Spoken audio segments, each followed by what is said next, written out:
ఓం శ్రీ గురుభ్యో నమః. అందరికీ నమస్కారం అండి. జాతర, అమ్మవారి జాతర, గ్రామదేవత జాతర. ప్రతి గ్రామాన్ని కాపాడటానికి ప్రతి గ్రామంలోని కూడా ఒక గ్రామదేవత వెలిసి ఉంటారు.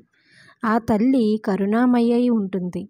దుర్గమ్మ తల్లి అనేక రూపాలలోని ఎన్నో పేర్లతోటి గ్రామాలలోని కుంచాలమ్మగా, పైడిమాంబ తల్లిగా, దుర్గాలమ్మగా, నూకాలమ్మగా ఇలా ఎన్నో పేర్లతో పిలువబడేటువంటి గ్రామదేవతగా ప్రజలను కాపాడుతూ గ్రామాన్ని రక్షిస్తూ ఉంటూ ఉంటారు. మరి అంత రక్షణనిచ్చే ఆ తల్లికి ప్రతి ఏడు కూడా ప్రతి గ్రామంలోని కూడా జాతర జరిపిస్తూ ఉంటారు. ఒక్కొక్క గ్రామంలోని ఒక్కొక్క సాంప్రదాయం అనేది నడుస్తూ ఉంటుంది. మా ఊరిలోని మా గ్రామ దేవత ఈ దుర్గాలమ్మ తల్లి. ఈ దుర్గాలమ్మ తల్లికి ఈ సంవత్సరం జరిగినటువంటి జాతర విశేషాలను ఈ వీడియో ద్వారా మీతో పంచుకుంటున్నాను. మొదటి రోజున అమ్మవారికి కలశ స్థాపన చేస్తారు. కలశం అన్నీ కూడా పెట్టడానికి సరైనటువంటి కుండలను తీసుకొని వాటికి పసుపు రాసి అందులో బొట్లు పెట్టి దీపాలు వెలిగించి ఈ 9 రోజులు కూడా నవరాత్రులాగా అమ్మవారికి పూజలు చేస్తారు. ఆ యొక్క ఘటాలను తయారు చేసి ప్రతిరోజు కూడా ఘటాలను సాయంత్రం పూట ఊరంతా కూడా ఊరేగింపుగా ఇలా ప్రజలందరూ కూడా భక్తులు తల మీద పెట్టుకొని తీసుకొని వెళ్తూ ఉంటారు. ఇలా అమ్మవారి ఘటాలను మొదటి రోజు తయారు చేసి 9 రోజుల వరకు కూడా ఊరిలోని ప్రతిరోజు కూడా సాయంత్రం పూట ఘటాలను ఊరేగింపుగా తీసుకొని వెళ్ళి చక్కగా అమ్మవారికి భజనలు చేస్తూ సాయంత్రం పూట్ల పూజలు చేస్తూ అమ్మవారి మధ్యాహ్నం పూట్ల ప్రతిరోజు కూడా అన్నసంతర్పణ చేస్తూ అమ్మ పులకించేలాగా తల్లి ఆనందపడేలాగా ఈ జాతరను జరిపిస్తూ ఉంటారు. అమ్మవారు ఎన్ని రూపాల్లో ఉంటారో అన్ని రూపాలు కూడా రోజుకొక రూపం చొప్పున అమ్మవారిని చక్కగా అలంకరిస్తూ ఉంటారు.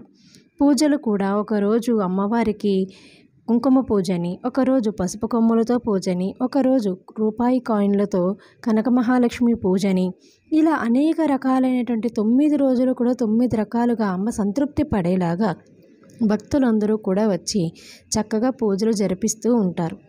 అమ్మ ఏం కోరుకుంటుందండి మన నుండి? నిర్మలమైనటువంటి భక్తిని మాత్రమే కోరుకుంటుంది. ఆ భక్తిని మంచి మనసుతోటి తల్లిని ప్రార్థించుకున్నట్లయితే గనక ఇంక ఏమీ మన నుంచి కోరుకోదు. సాయంత్రం పూట్ల ఇలా లలిత సహస్రనామ పారాయణతో పాటు భజనలు కూడా జరుగుతూ ఉంటాయి. ఇక ఇందులో భాగంగానే శాంతి స్నానం అద్భుతమని చెప్పాలి. ప్రతి సంవత్సరం కూడా 9వ రోజున 8వ రోజున అమ్మవారికి శాంతి స్నానం జరిపిస్తూ ఉంటాం. అన్ని నవరాత్రులాగా మొత్తం అన్ని రోజులు పూర్తయిన తర్వాత ఆఖరి రోజున అమ్మవారికి శాంతి స్నానం అంటే ఇలా బిందెలతో ఇంటి నుంచి అందరూ కూడా నీళ్ళు తీసుకొని వస్తారు. అందులో వేప కొమ్ములు, పసుపు, కుంకుమ, పంచామృతాలు కూడా వేసి అమ్మవారికి పూజించి గుడి చుట్టూతా 3 సార్లు ప్రదక్షిణలు చేసి ఆ తర్వాత అమ్మవారి యొక్క మూల విరాట్ కాకుండా ఒక ఉత్సవ విగ్రహం ఏదైతే ఉంటుందో ఆ విగ్రహాన్ని బయటకు తీసుకొని వచ్చి పూజించి తల్లికి ప్రతి ఒక్కరు వాళ్ళ చేతులతో వాళ్ళే ఆ ఇంటి నుంచి తీసుకొచ్చినటువంటి నీటితోటి అభిషేకం చేస్తారు. ఇలా చేయటం వలన గ్రహదోషాలు ఏవైనా సరే బాధలు ఏమున్నా సరే అన్నీ తొలగిపోయి మన ఇంట్లో ఉన్న కష్టాలన్నీ కూడా తొలగిపోయి అమ్మ శాంతించి మనకి అష్టైశ్వర్యాలను సుఖశాంతులను ప్రసాదిస్తుంది అని భక్తుల నమ్మకం. ఎంత అద్భుతంగా అనిపిస్తుందంటే మన ఇంటి నుంచి కూడా ఆ యొక్క కలశము ఏదైతే ఉంటుందో ఆ చెంబు నీళ్ళతో ఉన్నది చక్కగా పసుపు రాసి ఆ బిందెకి అంతటికి కూడా పసుపు కొమ్ము కట్టి వేపాకులు కట్టి ఇంటి నుంచే తీసుకొని వస్తూ ఉంటాం అన్నమాట. తల్లి ఇగో నీకు ఒక శాంతి స్నానం చేయిస్తున్నాం, శాంతించి మా కష్టాలను ఆపదలను తొలగించి నీ రక్షణ ఇవ్వమ్మా అంటూ అమ్మవారికి శాంతి స్నానం చేసిన రోజు ఏంటోనండి మన ఒళ్ళు కూడా ఎంతో చల్లగా ప్రశాంతంగా ఉన్నట్టుగా మనసు అన్నీ కూడా ప్రశాంతంగా ఉంటాయి. నేనైతే అనుభూతిని పొందుతూ ఉంటాను ప్రతి సంవత్సరం కూడా. ఇలా చక్కగా భక్తులందరూ వచ్చి శాంతి స్నానం అయిన తర్వాత అమ్మవారికి నీట్గా మళ్ళీ మామూలుగా స్నానం చేయించేసి ఇలా హారతి ఇచ్చేసి అమ్మవారిని లోపలికి తీసుకొని వెళ్ళిపోతాం. మళ్ళీ యథావిధిగా కుంకుమార్చనలు పూజలు అన్నీ జరుగుతూ ఉంటాయన్నమాట. అయితే ఏ రోజైతే శాంతి స్నానం చేయించామో ఆ రోజు అమ్మవారికి హారతి ఇచ్చేసిన తర్వాత మళ్ళీ పూజలు ఆ రోజు ఇంకేమీ జరగవు. ఆఖరి రోజు మాత్రమే స్నానం చేయిస్తారనమాట. ఇలా స్నానం అంతా అయిన తర్వాత అమ్మవారికి ముందుగానే పూజ అంతా చేసేసుకుంటాము. స్నానం అయిపోయిన తర్వాత తల్లిని లోపల పెట్టేసుకొని పెద్ద విగ్రహం మూల విగ్రహం ఏదైతే ఉందో ఆ తల్లికి నైవేద్యం పెట్టేసి ఇంక అందరం కూడా నమస్కారం చేసుకొని ఇక గుడి దగ్గర ఎవరు ఉండమో అంతా కూడా గుడి అంతా క్లోజ్ చేసేసి అమ్మవారికి దండం పెట్టుకొని వెళ్ళిపోతాం అన్నమాట. ఆ రోజు సాయంత్రం కూడా ఇంక ఏమీ పూజలు అవి అనేది ఆ రోజు ఒక్కరోజు ఏమీ చేయము. ఇది మీరు ఇప్పుడు చూస్తున్నది ఏంటంటే మొదటి రోజు తల్లికి కలశ స్థాపన చేసినప్పుడు పూజ అన్నమాట.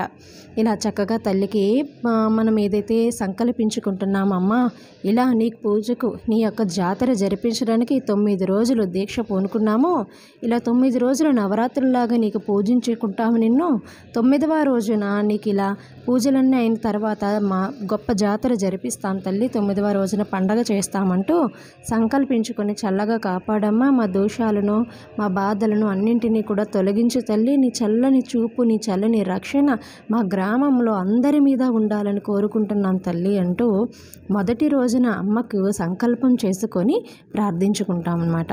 ఇలా చక్కగా చూడండి అమ్మను. ఇప్పుడు మీరు చూస్తున్న ఈ తల్లి మా అత్తగారు అంటే నేను ఉంటున్న ఇంటి దగ్గర అమ్మవారు. ఇప్పుడు మీకు నేను చూపిస్తున్నాను చూడండి వీడియోలోని, ఈ తల్లి మా అమ్మగారి ఇంటి దగ్గర ఉన్న తల్లి. నాకు ఊహ తెలిసినప్పటి నుంచి కూడా నేను ఎక్కువగా ప్రార్థించేది, నేను కొలుచుకునేది ఈ తల్లినే. నాకు దుర్గమ్మ తల్లి అంటే చాలా ఇష్టం. అమ్మకి ఎంతో ఇష్టమైనటువంటి ధూపాన్ని ఇలా నిండుగా అమ్మకు సమర్పిస్తూ ఉంటే మనసు ఆనందంతో పరవశించిపోతూ ఉంటుంది. నాకు ఎంత తృప్తిగానో అనిపిస్తుంది. ఇక ఇక్కడ తల్లి మా అమ్మగారింటి దగ్గర ఉన్న తల్లి అన్నమాట. నాకు ఈ అమ్మ అంటే ఎంతో ఇష్టం. ఆ తల్లి పాదాల మీద అలాగా నేను ఇంకా పడుకుండిపోతాను. ఆ తల్లి పాదాల మీద తలపెట్టి అమ్మా అంటూ ప్రార్థించుకుంటే ఏ కోరికలు గుర్తురావు, ఏ బాధలు గుర్తురావు, కేవలం అమ్మ నామం మాత్రమే వినిపిస్తుంది. ఎంత ప్రశాంతంగానే ఉంటుంది నాకు. అలా ఇక ఆఖరి రోజు జాతర అండి, ఇంకా ధూమ్ ధామ్ అంటూ జరిగింది. అమ్మని ఊరేగించామో మూల విగ్రహం ఊరంతా డప్పులతోటి డమారాలతోటి గరిడీతోటి ఎంత చక్కగా తల్లి కోరుకున్న విధంగా మనసు ఆనందపడే విధంగా అద్భుతంగా జరిగింది. అన్నీ కూడా చూసేందుకు ఎంతో ఆనందమనే అనిపిస్తూ ఉంచిందన్నమాట మాకు. ఇలా 9 రోజులు అమ్మకు నచ్చేలా పూజలు భజనలు ఊరేగింపు జాతరతో అంతా ఉత్సవమైన తర్వాత రాత్రి అమ్మవారికి దర్బారు సేవ నిర్వహిస్తారు. అంటే ఇలా అమ్మవారికి చీరను పరిచి అందరం కూడా హారతి ఇస్తాం, అమ్మవారిని నిద్రపుచ్చటం అన్నమాట. 9 రోజుల జాతర తర్వాత తల్లి ప్రశాంతంగా నిద్రపోవాలి అని చెబుతూ శాంతించు అమ్మ, చల్లగా కాపాడమ్మ లోకాలని అంటూ దర్బారు సేవ చక్కగా చేసుకుంటాము. జగములు ఏలే జగజ్జననికి ఆది పరాశక్తికి జగన్మాతకు దివ్యమంగళ నీరాజనం. Please subscribe my channel for more videos. Please like and share. Thank you.